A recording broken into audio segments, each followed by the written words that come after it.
crazy, but you know what I mean. So you get it all mixed up in the sport of college football, and you can't just think that somebody's just going to transition and make that transition smoothly, because it don't happen like that all the time, and the lack of development going around matters. It matters. It just does. It matters. And we'll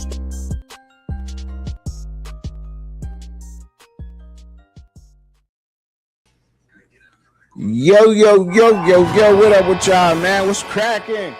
What it do, y'all? Yes, sir. A Should Be Censored Saturday is popping. We about to have a panel show, you know what I'm saying? Everybody gonna come up, speak their piece, say what they feel like and everything. We're gonna hear everybody's topics. Gonna be a lot of banter, might be some arguing, might be some cussing. So don't have the kids around this show, you know what I mean? About to get up into a whole bunch of topics. As you can see, I already got a topic pulled up, you know what I mean? Because I come prepared. I come prepared. And all of that, you know what I'm saying? We about to get up in it, get up into a whole bunch of topics, man. You know, some things is going on, a lot of things going on right now, you know what I mean, in the off season, which I'm surprised about, because normally I be, you know what I mean, preparing myself to go into another sport, maybe basketball or researching other things, you know what I'm saying? But right now, though, we do got a big fight coming up tonight. Ain't it tonight? Ain't that fight tonight? Teofimo Lopez and Shedeur Stevenson. Shout out to them. That's going to be a rumble. You know what I mean? That might come up in the topics, but just to, you know what I mean, go ahead and go on with the first topic. If you're going to go in the back, y'all let me know. If you're in the back, give me a second, you know what I'm saying, to check the back. And when you're in backstage, if you're going to come up, hit the link, because when I'm working this screen, that's all I can see. But I'll get back to it real quick. I just read the topic. So, look, the Seahawks is going up for sale. As y'all can see, the franchise could set a for sale record, a price for the NFL franchise at $7 billion plus. That's crazy. And that's what the Seattle Seahawks might go for. You know what I mean? Now, who y'all be like, oh, the Seattle Seahawks is up for sale, but who might buy them? So, you know, I had to do my homework a little bit. And according to that, it's you know, as of right now, the price between $7 billion and $8 billion. Amazon founder Jeff Bezos, Larry Ellison, and Steve Ballmer it might be the new owners of the Seattle Seahawks. Now, I don't know how that's going to turn out, because obviously an NFL team is like somebody that got enough money to put together an AAU basketball team or something. You might have, you know what I mean? It's a play thing for these billionaires. You know what I'm saying? These guys are billions of dollars. It's kind of like a play thing. Puts them in a realm of betting and all that other type of stuff, et cetera, let it go way out there ahead of you. You feel me? But anyhow, that's who might be buying the Seahawks. I figured I'd go ahead and I'd touch on that before we get up in here, you know what I'm saying, to get things going. All right. Now, next up is that now the NFL, y'all, is informed teams that is projecting a salary cap range of 300. Yes, that's right. $301.2 million to $305.7 million for the 2026 season. The new salary cap, y'all, should be a jump of more than $20 million from the 2025 mark of $279 million. All right. So that gives. Now, just for my team, right, that gives a lot of space for these teams to be playing with. Now, we knew that this was going to come up eventually anyhow. You know what I'm saying? We knew that this was going to start hitting the teams. If you was following me, I think it was like last year, maybe a year and a half ago, we did a live and we kind of talked about the salary cap going all the way to the billions of dollars in like 5 years. 5 years, it's going, you know what I mean? That's where the salary cap is going to be at, $1 billion. They might as well just go ahead and cut the salary cap out. You know what I mean? I guess LA will be winning. Las Vegas, you can argue, some people might argue that the Raiders might just start, you know, running away with it if there ain't no salary cap. But I don't see why there is one. I guess there was one at the point, but athletes are too good now. You know what I'm saying? You can get a diamond in the dirt anywhere. You just got to be looking. You got to have the right guys looking for you. So I think they should just do away with the salary cap. But that's another joint that we could talk about real quick. Now, before we get now, I know this might get some people up here now. I know some of y'all might hit that, but make sure y'all sharing the live out. Share it out. Let everybody know we live and that we running right now. All right. I already did it. You know what I'm saying? I told people probably, did I tell them 5? I don't know if I told them 5. I can't remember. Anyhow. So Brandon Marshall had a show and he had some things to say. Now you can see the graphic that's on your screen right now of Darrelle Revis, right? That's what should be up there. Darrelle Revis should be on your screen. And that's largely because of this. Now let's go ahead and take a look at what Brandon Marshall had to say real quick, and then we'll get up into that. Right now, these dudes is different. Dion was Dion. He carved his own lane. I'm telling you right now, if you played against Darrelle, so were you trying to say Revis was better than Dion? Let's go through the era. Let's go through the era. Wait, I ain't even mean. I'll say that. Hold on. Are you trying to say Darrelle Revis was better than Dion? Are you trying to say Darrelle Revis was better than? You trying to say from a technique standpoint? From a technique standpoint, I put Darrelle Revis over the playmaker. A prime time. Yes. Now, from playmaking ability, he's different. Let me tell you why. Oh, Darrelle. Woo! That sparked some up. Go. That got people going crazy on the internet. So now you see why I got that pulled up there. Now you see why I had that tab of Darrelle Revis up on the screen. It's simply because a lot of people was going crazy. The internet that was buzzing the other day, right?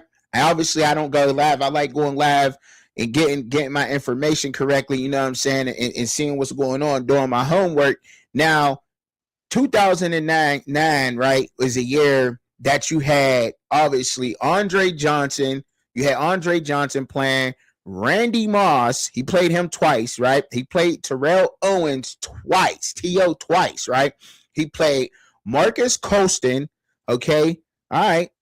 Torrey Holt, Steve Smith, Reggie Wayne, Chad Ochocinco. This gotten so deep. Shout out to my man T Cal and all that. Yeah, I rock with him. You know what I'm saying? Asante Samuel and them kind of had it back and forth on the net, right? And Asante said, "Well, show me. Well, what guys was on their way out?" And I guess you could say T.O. and Torrey Holt was on their way out in that 2009 season. But they had like almost 800 yards still. You know what I mean? Now, everybody else is a 1,000-yard guy, period, point blank. Steve Smith, I think that was a year he was down on. But then I think he went on a run from 2010 to 2012 where he had back-to-back 1,000-yard seasons. Now, all these is 1,000-yard guys, period, point blank. Darrelle Revis had those guys. It's what it says right there. That's a screenshot from the time when that happened. Notable wide receivers held under 35 yards. He held Andre Johnson, Randy Moss, Marcus Colston, Terrell Owens, Torrey Holt, Steve Smith, Reggie Wayne, and Chad Ochocinco under 35 yards in the game. That's what Darrelle Revis did. Now, I ain't saying that Prime ain't great. I ain't saying that Prime ain't the best. I ain't saying that. What I'm simply saying is that you cannot knock Darrelle Revis on what Darrelle Revis does. Now, there's some people out there that didn't get to see Prime play. They never seen Shedeur Sanders play. They only got to see Darrelle Revis play. You know what I'm saying? Now, they both got nicknames. I don't feel, you know what I mean? I feel like you ain't did much in football if you ain't got a nickname in the streets. If they ain't got a nickname in the NFL, if they ain't give you a nickname or there wasn't a trend set after you, like per se, like you got mossed, you know what I'm saying? Or ride the bus. When somebody say, oh, he rode the bus back in the day, you already know what running back they talking about. You know, when you say you got mossed, that was worldwide. You had people that can't even speak English talking about you got mossed. You got mossed. You know what I mean? You get mossed. Wherever they from. Whoa, mate, you got mossed. You got mossed, mate. You know what I mean? That was everywhere. The island. That came from Darrelle Revis. Darrelle Revis started that. Period, point blank. He started the whole, you know what I mean? The whole island. You on the island. Yeah, that came from Darrelle Revis. Prime time came from his flashy play. The high step. You know what I mean? So they did their thing. They did their thing on the field. So now the debate is the prime is Deion Sanders better than Darrelle Revis in his time. And I mean, Deion went up against some guys too. Now, you statistically, you couldn't go and put in all that information. You couldn't put in all that information. And I didn't have time to. I wish I would have had. But guys, Deion, they didn't even throw his way. They didn't throw his way. Now, I do remember that. I do remember that much. You know what I'm saying? Like, I was young, but they didn't throw at him in the game. Like, so you didn't have no yards because they didn't throw his way. You wasn't even doing that. He was so fast. He used to bait guys. I do know that prime was he used to bait guys, sit back and wait. You know what I'm saying? He'd be what? Damn near 8 yards off somebody and close the gap. You know, and I'm talking guys that got cannons and he's still walking the ball down. Like, they didn't understand how fast he was. You know what I mean? That's why his toes is gone now, because that man was doing I don't even know what he was doing. Like, you know what I mean? I ain't trying to be funny, but he was him. You know, but Darrelle Revis is him too. And Sante Samuel, he's him. They all nice. They all nice. And it's crazy because I can't speak for basketball in the debates that people have. I do understand that, but like, you can't, I feel like it's hard to compare eras, man. I do, man, because rules change. The games is played different.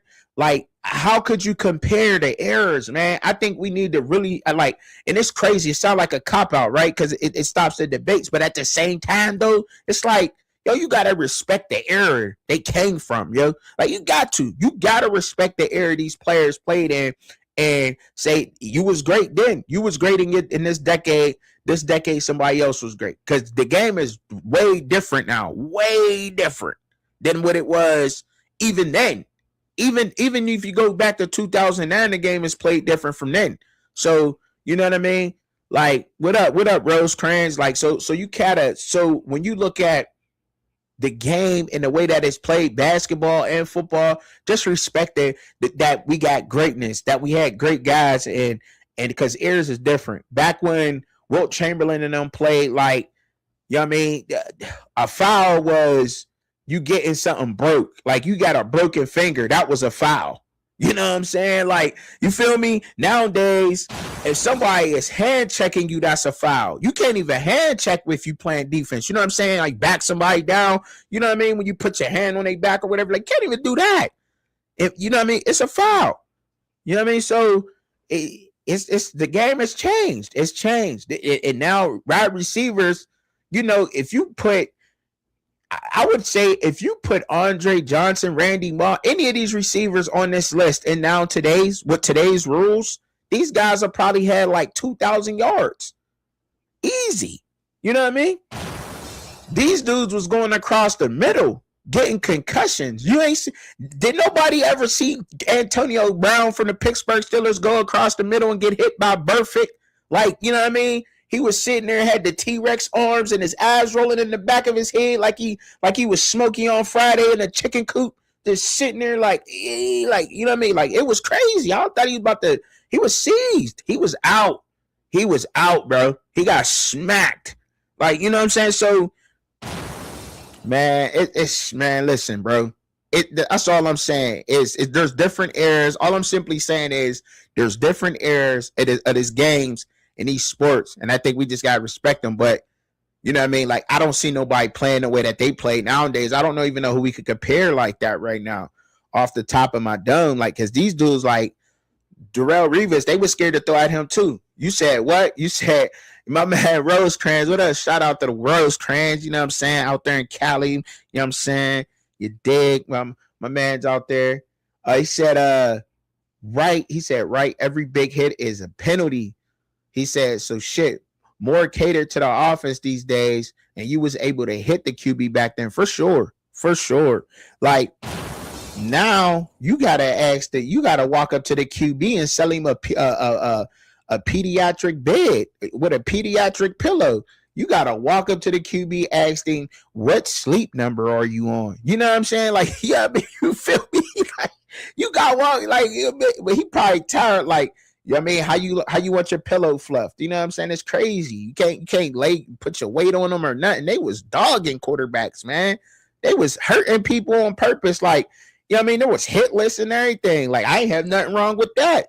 Like Bounty Gate. Y'all know y'all remember Bounty Gate. Sean Payton. Come on, like that's what he's remembered for. You know what I mean? Like, they probably gonna keep him out of the Hall of Fame for Bounty Gate. But that's like, come on, we played. If you played Pee Wee football or any level of football, the old heads at my football game used to be like, all right, little CJ. I'm telling you right now, you got a football game. Yo, if you smack number 23, I got 20 for you. Man, you know how much $20 was in the 90s, dog? You know how much $20 was? Hold up. Do you remember what penny candy was? Do you remember those little pink cookies? You got 25 of them for a quarter. They was like this big. They was bomb too. Strawberry flavored. I don't even know what they was fire. You know what I'm saying? Get you a hot pickle and an icy cup. You know what an icy cup is? Do you remember what the icy cups was? They come in the foam cup, the Kool-Aid, extra sugary, like diabetes, but you put it in the freezer and it's like a one big solid ice. Come on, man. Y'all know what I'm talking about. The hood candy lady. Come on, bro. Y'all gotta know what I'm talking about, bro. Like, $20, you was balling, and then the girls out there playing double dutch. You got all of them a pickle, or you was getting a kiss, or you might got the stinky pinky. Let's talk about it, bro. Like, hey, y'all don't like when I keep it that real, but but for real though, man. Like, man, listen. Football's football, man, and things have changed tremendously out here in these streets, man, in these football streets. But since nobody don't want to debate that, I'm gonna move on. You know what I'm saying? We could go back to anything y'all want to once y'all come up. But if y'all don't come up about time I'm about to bounce, it's on y'all. You hear me? Anyway, the national, we just seen the game. The game just was played. Leader American just pulled it off. You know what I'm saying? Y'all can let me know because I had turned it off I think it was 5 minutes left because I had to go live. You know what I'm saying? I was trying to wait to the end of it, but I had to hit that button. You know what I'm saying? I scheduled for 5, so I was going to be out here at 5. You feel me? But these are some of the coaches that was there. Just a list, you know what I'm saying? And a list of names for the coaches that was on both squads.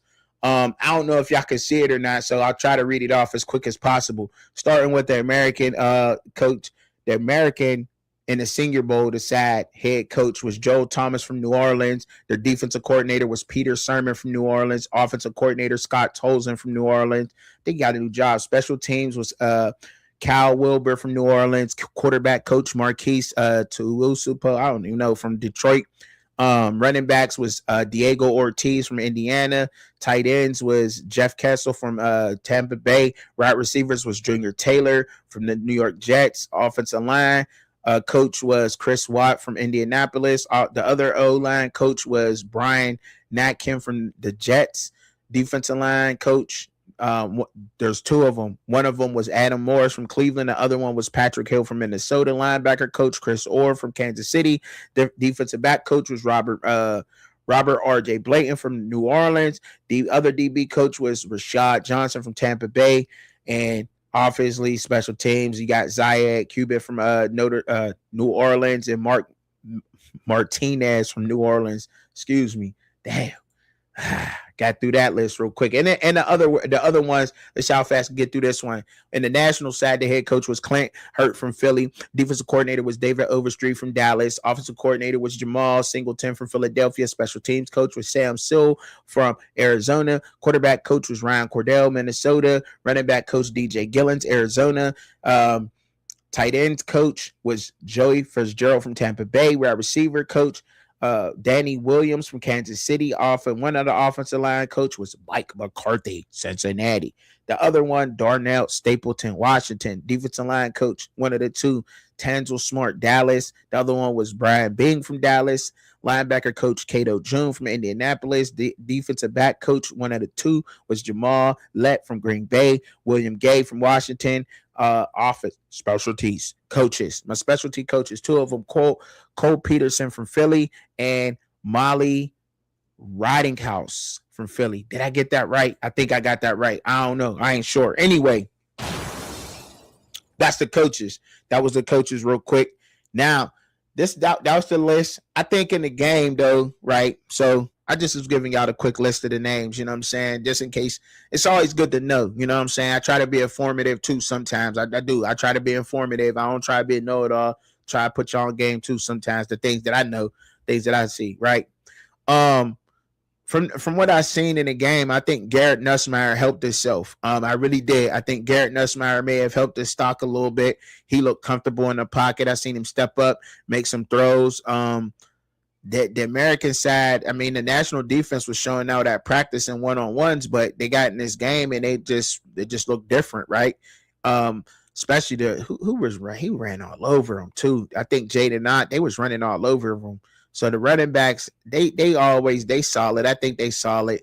I don't think that's really going to change anything because I think that class has been consistently strong, at least for the past couple of drafts.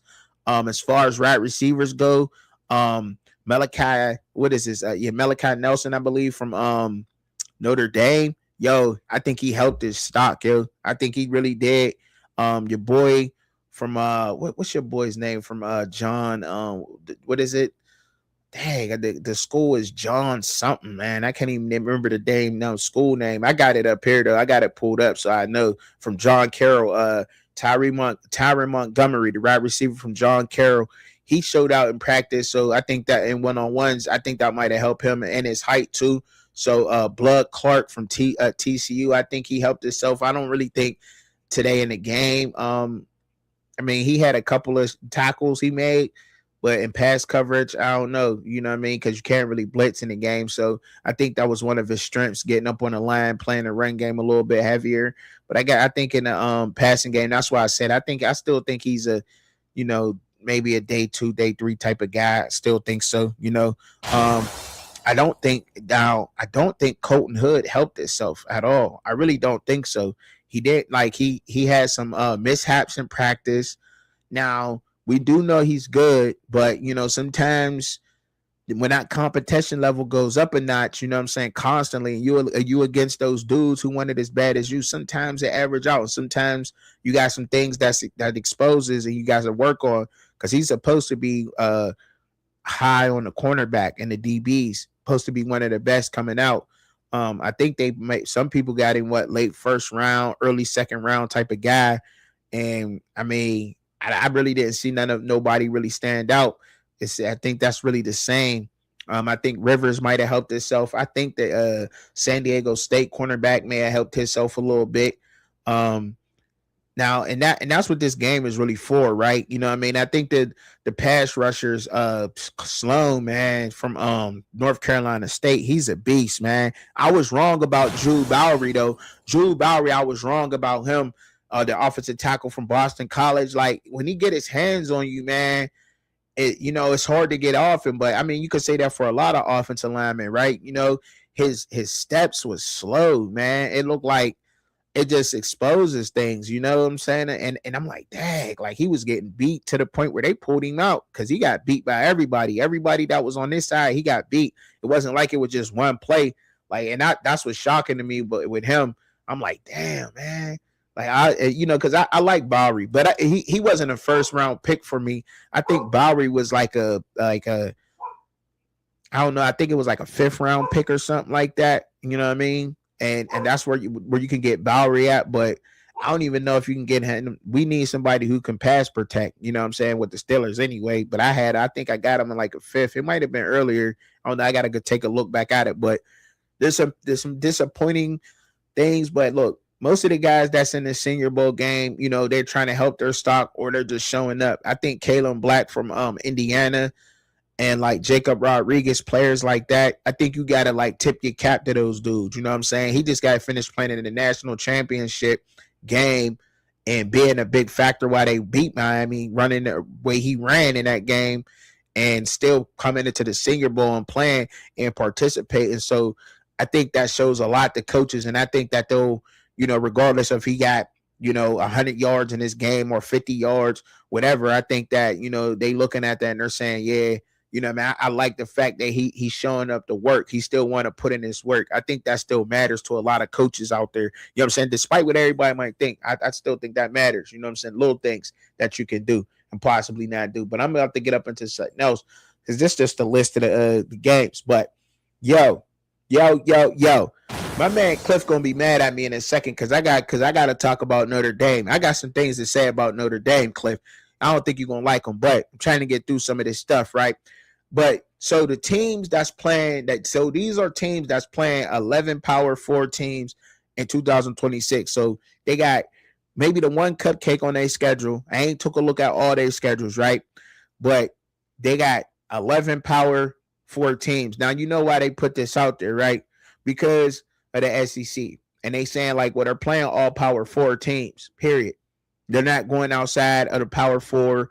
They're staying in the Power 4. And I think that somebody might be playing like a Boston College. I mean, not a Boston College. Dang, they was that bad though last year that they make me think G5. That's crazy.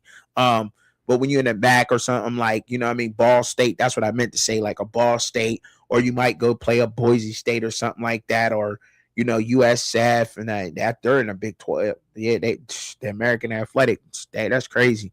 But the Purdue, obviously Colorado, you know what I mean, Boston College, Louisville, and Georgia Tech. Shout out to them. They all playing them teams, right?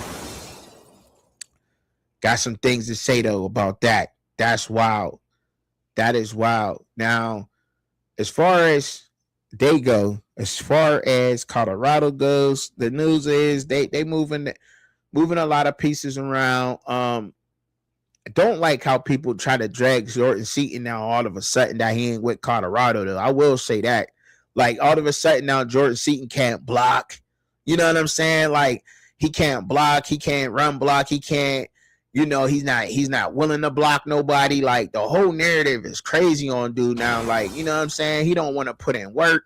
Like I will definitely say that because I had to segue into that because he getting dragged the way that he's getting dragged now that he's moved on. Like you can't do Jordan Seaton like that because he's moved on from everybody's favorite Coach Prime.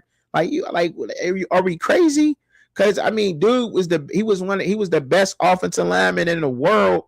You know what I'm saying? Just last year, 2 years ago, he was on. He was announcing his move on, was it Undisputed or ESPN? You know what I'm saying?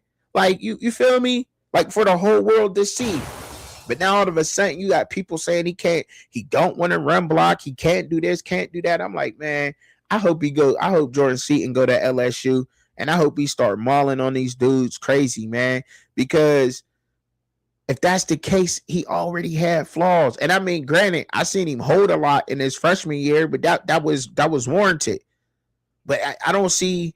But when you got 3 offensive line coaches, 3, not one, not 2, but 3. When you got 3 offensive line coaches at one school, and he telling me he can't run block, like why we putting it on him? Why we putting all of it on him? He only a sophomore. The way that everything is going in football anyway, you know what I'm saying? Like the way that everything is shaping up in the sport of football, y'all are letting us know kind of that y'all value brands more than y'all do actual putting in work. So y'all value the brand of Jordan Seaton more than y'all value Jordan Seaton actually putting in the work. They're showing us that. They showed us that. They just recently showed us that. The NFL did. And you can't blame them. You can't blame these young men for whatever.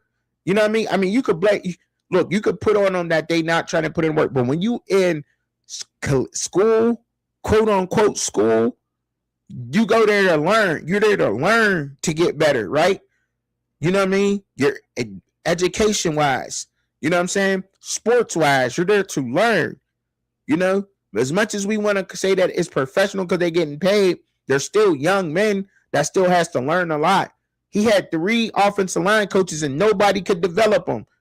But I ain't hear nobody mention that. All I keep saying, everybody saying, is he can't block. But nobody mentions the fact that he had 3 offensive line coaches there and none of them that coached him up. All I hear, I even hear about stripper parties and shit. You know what I mean? Like, it's crazy. It's crazy. Like, I hear that more than anything. Like, I hear, like, he having parties with girls. Like, that's what you're supposed to do when you're a young man or a young woman in college. You're supposed to date. You're supposed to have fun. You know what I mean? Like, what is he, like, what? Like, everything but football. Now he's bad all of a sudden. But it's like, man, that's insane, man. That's crazy. And when you see all this as a player, they can't be paying attention to social media. They got to be getting guys who stay off of social media, because there ain't nothing in the world that would get me to go to Colorado, even if I am a productive player, because I've seen productive players. And look, there's nothing against you. Y'all take it how you want to take it.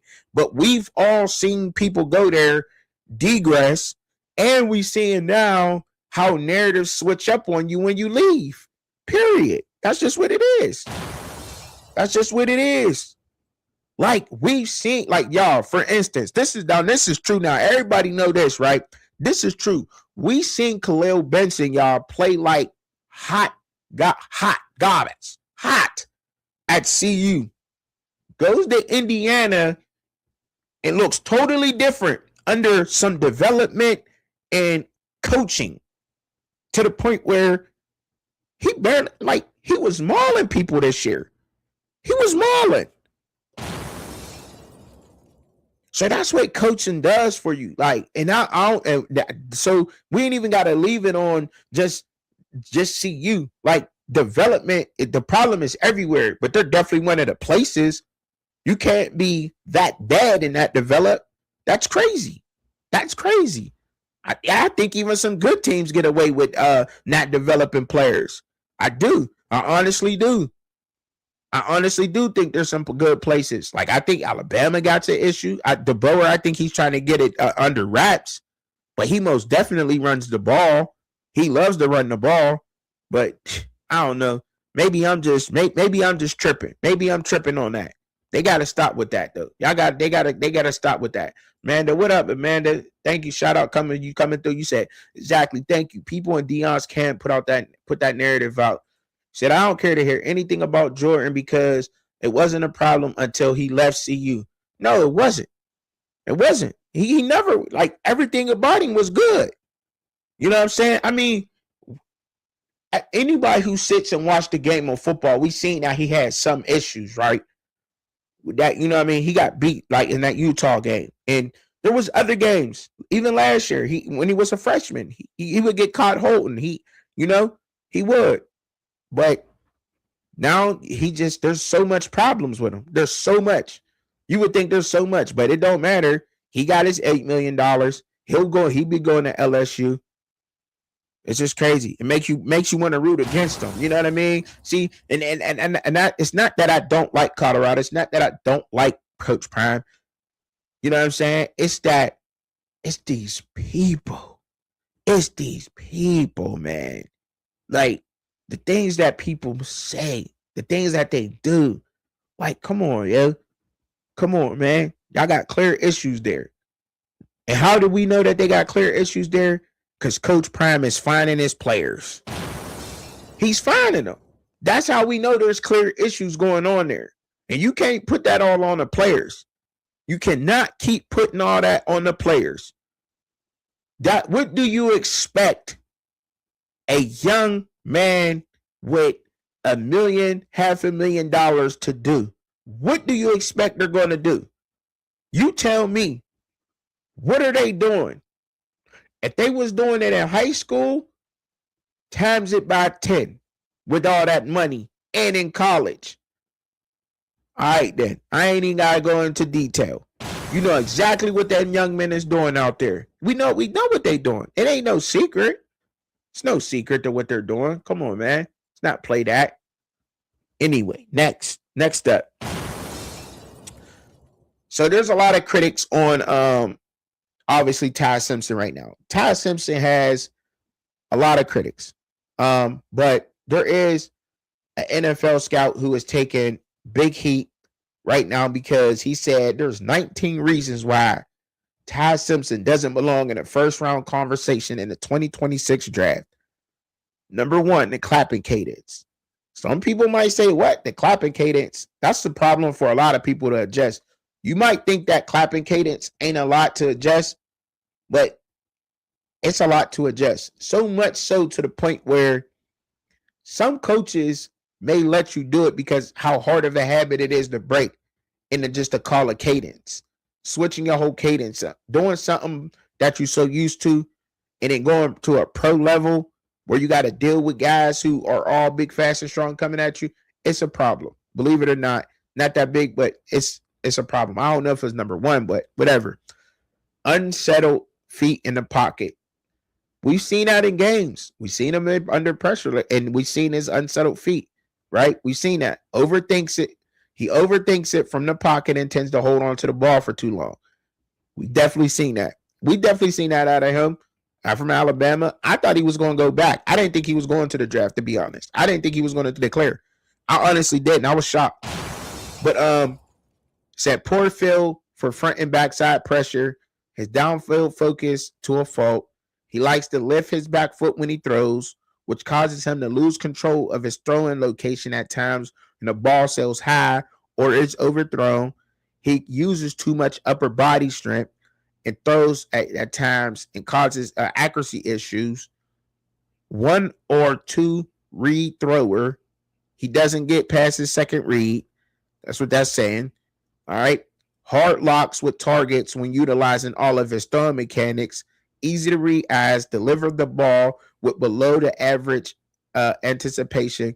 Ball security issues, right? And now you say all that to say they said they promised us that this year's quarterback class was going to be what? A whole lot better than last year's quarterback class.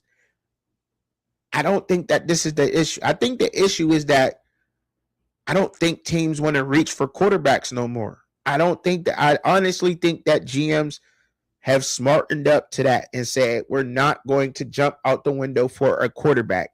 We're not doing that no more. Because you see young quarterbacks come out and supposed to be promising and they ball, and some of them ball out. Some of them don't, though. Some of them don't. A lot of them don't. And then you seen guys that go and in the later rounds or years later, they become great after they have experience. Now, every quarterback has come out and just lit the NFL up. You know what I mean? You still see a lot of the issues with Drake May. And I think some of his issues might cost New England a Super Bowl because he's still young in his career. You know what I mean? Like, you're not, because, and it all leads back to development. That's why I got it in the new intro, and I'm going to leave it there because it's an issue. It's an issue. So much so that an FCS coach can take a Power 5 coach's job easily because they know how to develop better. And honestly, I think a lot of these coaches, I think a lot of these coaches just don't have time to develop their players. Coaches that are with all these, with all their deals and commercials, and they got other things going on, and they're not 100% dedicated to college football because there's a lot of movement that's going on now. It's like the NFL, and it was worse a year ago. You know what I mean? With all the, all the transfer portals that they had on top of everything. So, I will say that it got to be tough. Your team is switching every season. You got a new team. You got a new team winner. You go into you know what I'm saying? As soon as you go in the spring, you got a whole different team. You go in the summer, you got a whole new team. When you start football in the fall, you got another different team. You know what I'm saying? That got to be crazy to go through. You don't got time. I don't think a lot of them had time to develop, but I think it shows. And I think a lot of NFL GMs know that. That's why they said we got to get this down to 1 because guys are going to come to us undeveloped, and I'm not taking them. You know what I'm saying? So I think we're not going to see that for a while up until, maybe the next couple of years. Maybe. I don't think they had time to, though, if that makes sense to y'all. That time, that in that time frame or whatever, how that go. But let me go on to the next one. So I had something for Cliff, right? Obviously, Notre Dame, bro. Notre Dame is now the favorite to win next year's college football national championship per Kalashi Sports. That's what Kalashi Sports said. They must be Notre Dame fans. But at the same time, though, I'm scrolling. I'm like, all right, maybe I like Marcus Freeman. I ain't a Notre Dame hater, but Notre Dame once again is playing teams. They're going to play 8 teams, and I got the schedule here. 8. Count the 8 teams that lost 8 or more. They lost 8 or more games. Count the teams who lost 8 or more games on their schedule that they playing next year.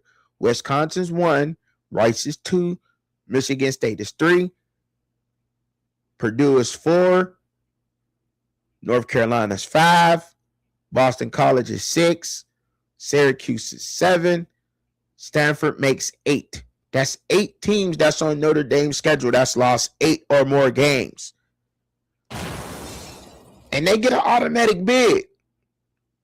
So, most definitely I was pulling this up, and I definitely had my man Cliff in mind. I'm like, yo, that's crazy. Like, look at those records. And I think this is why people be on Notre Dame. This is why people be like, man, how, bro? How? How do y'all continue to be a blue blood and say that y'all amongst the best, but y'all keep playing teams that probably won't win the Group of 5 conference? I'm just saying. Navy had a good year. That's been pretty rare for Navy, though, to be that good past couple years. I don't know. I'm just saying. I'm just looking at the numbers and the teams. And it's hard to argue that.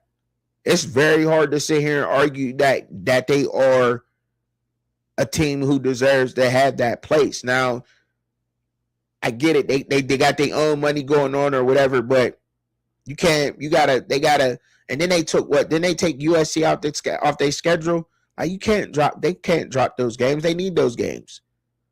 They playing nobody. Like, I mean, literally, BYU. This is this year. I'm sorry, this is this year. This is this year's schedule, but this is their last year's record. I'm sorry, I confused y'all. All right. You said they playing little Timmy and them. Yeah. That's their schedule, y'all. That's Notre Dame's schedule. You know what I'm saying? This year, that's this year's schedule. But that's everybody's record last season from this past season. They ain't did nothing. And now it's hard to fight for them like that. It really is. And granted, like, even in the conference, you're going to have teams who are whack, but you ain't going to have 8 teams on your schedule that lost 8 or more games in your conference. That's not going to happen. That's why I know that I see the argument now. That's why they need to get in the conference. And if not, then I guess they can continue to sit out the college football playoff. Because it's hard to argue for somebody to be in that's not in a conference, but that's not playing anybody, right? It's not even like you going mid-tier teams in the conferences. You know? Like, that's hard. Like, to where if you go into a conference, then you can play whoever, and if they ain't good, they ain't good, but you in one, and you on one. But it's just not shaping up that way. I will say this, they got to win the SMU game, they got to win BYU, and they got to beat Miami. Because if you don't win those 3 games next year, I don't know if they get in. I mean, I don't like. That's crazy. You gotta at least go 2-1. You definitely. I don't think they can lose. They definitely can't lose to Navy. They won't lose to Navy. That's crazy. But they can't lose to SMU or BYU. You know what I'm saying? They could take the L to Miami because they just played in the national championship. But they definitely can't lose to those teams, right? But that's it. One will argue the toughest teams on those schedules right now or is Miami and SMU. That's it. That's crazy. What up with my guys, man? What up, y'all? What up, GOAT? What up, Motivated? What's going on with y'all? What's up with y'all? So yeah, that's Notre Dame's schedule, man. That's the way I had to put it up here. Because I didn't know if y'all was gonna believe me if I was just talking about it. So I was like, I gotta pull it up. So the top 10 college football programs that can win their first national title next season. All right. This is the top 10 they got to win their first national title, right? National championship. Oregon is not number 1. I don't know if y'all agree with that or not. Texas Tech is number 2. Utah's number 3. Wisconsin at 4. Virginia Tech at 5. South Carolina at 6. Arizona State at 7. SMU at 8. Missouri at 9. And Oklahoma State at 10. Like that's crazy. To win their first in that order. I mean, Oregon, but you know what I mean, Texas Tech and Oregon, I like those. Don't know what Utah's really going to do. Losing their head coach and all. No, if they bounce back. Arizona State could possibly go on a run, but I mean, I think Texas Tech got the Big 12 sewed up right now. I think they got that sewed up. I think it's going to be hard to beat them and outbid them with their players. I really do. I think Arizona State's still going to be straight, but don't know if SMU going to take the jump. I do want SMU to rise. I ain't going to lie. I do, especially after I saw that the documentary, man, the death penalty Joan. That Joan made me hot, yo. You said where that top 12 ranking going to come from? What's their ranking now? And who on that schedule rank besides Miami? Nobody, Rosecrans. That's what I was saying. Like, they're like, really? That's what I'm saying. Like, that's what I was saying. Really, they got 8. They got 8 teams on there. Rosecrans. There's 8 teams on there that got 8 or more losses. That they had 8 or more losses last year. Whack records. Now, granted, I don't think now I will say this though. Going back to it, right, and looking at it, I don't think. Man, what teams that I didn't expect to be that bad? I thought Wisconsin was like a 6-7 win team. I ain't gonna lie. I did. We all thought North Carolina, the Tar Heels, would be better than that, especially with Belichick being there. So I'll say them too. I thought they would be at least a 6-7 win team. And they was all right last year too when Omar and Hampton and all that. Syracuse, they fell on their face, upside down. I thought they would be a little bit better. But dang, I don't know who else. Besides, I really don't know who else. Yeah, we live. I don't know who else though. That's what I'm saying. I'm sitting here looking at. I was texting somebody real quick, but yeah, I didn't know who else. Yeah, that is crazy. You said Texas 12 going on a long Big 12 run. Yeah, for sure. That's crazy. They'll be top 5. Who'll be top 5? You said Notre Dame gonna be 12-0. They better be with that record, with that roster, with that schedule this year. They better be. I don't think nobody can see Notre Dame on there besides Miami. That's what I'm saying. Like, they better go. They got to. They got to now. Like, that's what I was saying. Like, so sitting there, you saying that if they don't go 12-0, and that's hard to do in college football, right? You think they should have that? They already got an automatic bid, right? As long as they close enough, they already got that automatic bid, which is crazy, but they got it. So the top 5 backs, real quick, that's in coming up is Keywan Lacey. They say Keywan Lacey is gonna be the I don't know in this order, but Mark Fletcher, Nate Frazier, Ahmad Hardy, and Jaden Ball is gonna be the top 5 backs next year. You know what I'm saying? I don't like That's a nice little top 5. I ain't gonna lie, that's a nice top 5. I can't disagree, but I don't see no Big Ten backs. You know what I'm saying? Like, I don't see no Big Ten backs. So that's where I'm like, dang. You know what I'm saying? You see all SEC backs except Mark Fletcher. That's it. That's it. Ahmad Hardy, he played at Tulane before he went to Missouri, which is crazy. But there's another young back out there that be putting in work too. I like. Forgot what school you go to. Let me take a look at this list real quick before we get on up out of here, right? So, top 10. I'm going to do my own top 10, but this is On 3's top 10. I'm going to do my own top 10, so y'all stay tuned for that. But they got Sam Levitt, number 1, Drew Messamaker from North Texas, number 2, Brendan Sorsby, number 3, which is crazy. They got Sorsby, number 3, Sam Levitt, number 1, just because he's going to Lane Kiffin's offense. I wish, man, listen, man, if he ain't going to have Charlie Weiss, if Charlie Weiss don't go to LSU, I don't know if Sam Levitt going to be number 1. I'm telling you that right now. I'm telling you that. I don't know. I ain't sold on. I like Lane, but I ain't sold. I don't think he do that by himself. I think Charlie Weiss got a lot to do with Lane's success as a coach. I do. Offensively, I do.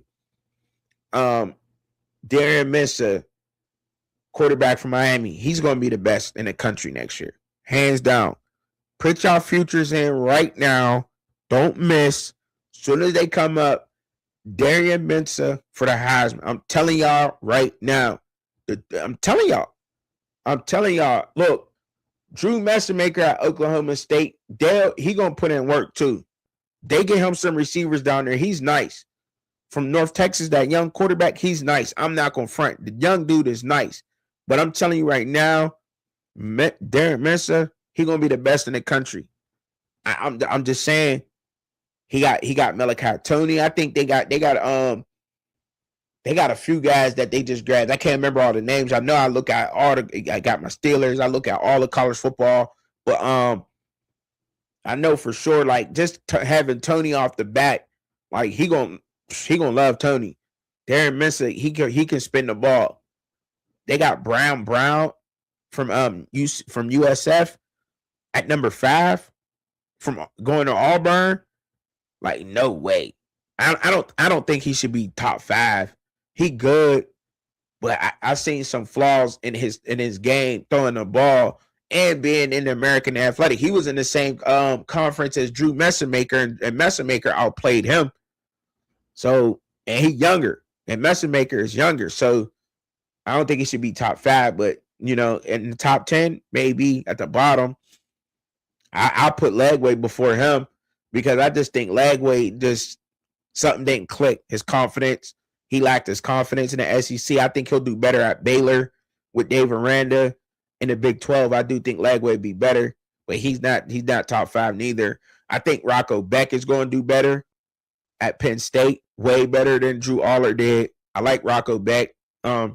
He gonna be good in the Big 10 for sure.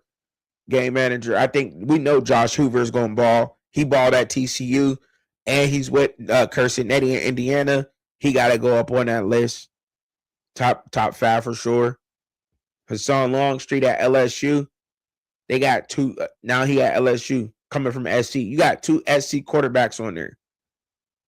I mean, LSU quarterbacks, which is crazy. I don't even know if they noticed they did that.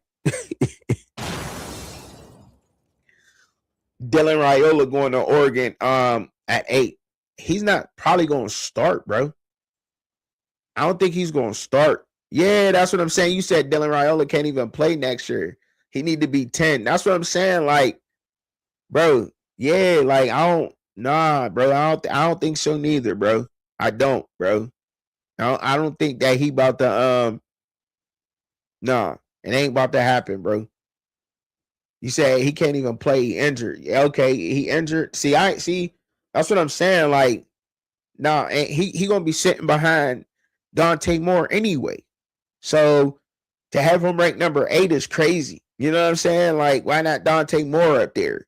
You know, Dante Moore should have been up there. So Nah, ain't no way, bro. Ain't no way. And I don't know if this is just the transfer portal top 10 quarterbacks or how they got it. You know what I mean? Or what? But that's crazy. I think that's what that is, just the transfer portal. But nah, still, they had them ranked in that order. Nah, that's still wrong. Still. Fuck that. Still wrong. Even having them ranked, even if that's in the portal. But man, I think what I got left. Yeah, that's it, man. Shoot. I ain't nobody come up, but whatever. I gotta nobody came up, so it is what it is. I'm cool though.